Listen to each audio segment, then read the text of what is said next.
I should have known something was wrong when tears fell on my breakfast. I looked up and saw that Jill was crying. She didn't say a word, but when she caught me looking at her, she burst into a fresh bout of sobbing. Shaking her head as if to deny something she knew to be true, she closed my door and moved on to feed the others. I heard her move past Chester's bungalow, and then I called out, "Chester!" There was only silence. "Chester!" I called again. "Why is Jill crying?" Silence. "Answer me, will you? What's the matter? Cat got your tongue? Heh." Again, no response. I was beginning to worry, but not so much that I let it stand in the way of breakfast. When I looked up from my food dish, I saw that Jill was going back into the office. I knew it was risky, but I had to find out why Chester wasn't talking to me. I pushed up the latch to my door with my nose and cautiously crept over to Chester's bungalow. A shadow fell across his door, making it hard to see inside. "Chester," I whispered. I strained my ears to pick up a sound, any sound. I thought maybe he was still asleep and I'd hear his breathing, or a rustle of movement. "Chester!" I snapped impatiently. "Wake up!"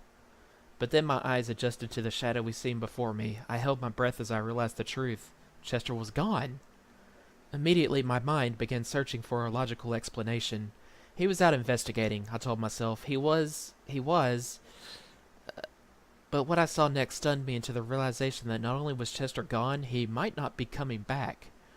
The bungalow was entirely empty. No food dish, no water dish, no rug on the floor. Only a rag of a mouse hanging limply by its neck suggested that the place had once been inhabited. I didn't know what to think then. I stood there, useless as a fire hydrant in a town without dogs, and felt the tears welling up in my eyes. "Chester," I thought, "why didn't I listen to you? You told me to stay awake all night, and I didn't. I was so tired I fell asleep right away, and then this happened. It was all my fault." Feeling thoroughly miserable, I turned my head away, and then I saw them. All the guests of Chateau Bow Wow, their noses pressed against the fronts of their bungalows, were watching me. Their silent vigil reminded me of the scene the night before. I saw in their eyes the same look I'd seen when they stared at Chester, accusing him wordlessly of... Of what? Of knowing too much, I realized. Yes, Chester had paid a price for his curiosity, and for his big mouth. The sounds of Jill's renewed crying within the office shook me from my thoughts. Maybe Chester is sick, I thought, and they've taken him indoors. I decided to find out what I could by listening at the office window.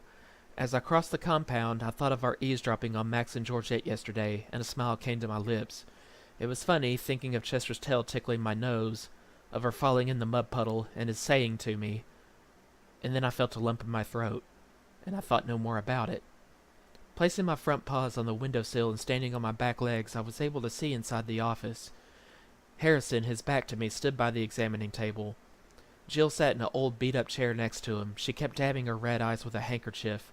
Chester, I observed, was nowhere in sight. I strained to hear as best as I could. "I can't believe it," Jill was saying between sobs. "I just can't believe it." "Neither can I," Harrison replied, "but it's the only explanation." "And how did it happen?" Jill asked. "That's what I don't understand. It doesn't make any sense." "Sometimes life is like that," Harrison said, waxing philosophical. "Sometimes life just doesn't make sense." "We're not talking about life, though, Harrison. We're talking about—" "Yes, I know." Jill stopped crying and heaved a huge sigh. After a moment of silence between them, she looked up at Harrison. "It's all my fault, you know. I did it." "Of course you didn't, Jill," Harrison answered calmly. "You've got to stop talking like that. These things happen, that's all. It could have happened to anyone. Look, I make mistakes too, you know." "Maybe, but I was the one who cleaned out that part of the storage shed. I remember carrying that stuff out to the street for pickup. I just don't understand how it got inside the compound." Well," Harrison said. Jill looked up at him. "What?" she asked. "Nothing," Harrison answered quickly. His eyes flitted nervously from side to side.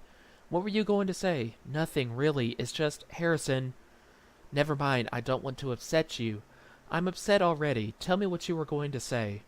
"Okay, if you insist. I was just remembering that when you came inside the compound, you were carrying that bag of garbage." "When Louise was barking, yes," said Jill, with a worried look. "And the bag broke. That's how it got there." They both fell silent. "Harrison," Jill said then. "Yes?"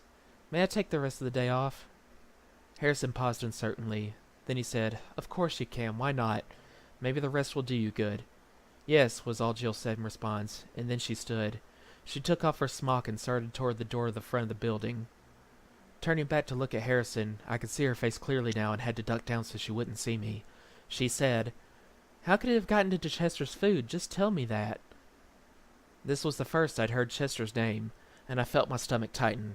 How could what have gotten into Chester's food? I listened carefully. I don't know, Harrison replied. All I know is that I found the container near his bungalow, and when I tested his food... Poison? Poison. Poison? The word went through me like an arrow. Jill spoke again. And now he's...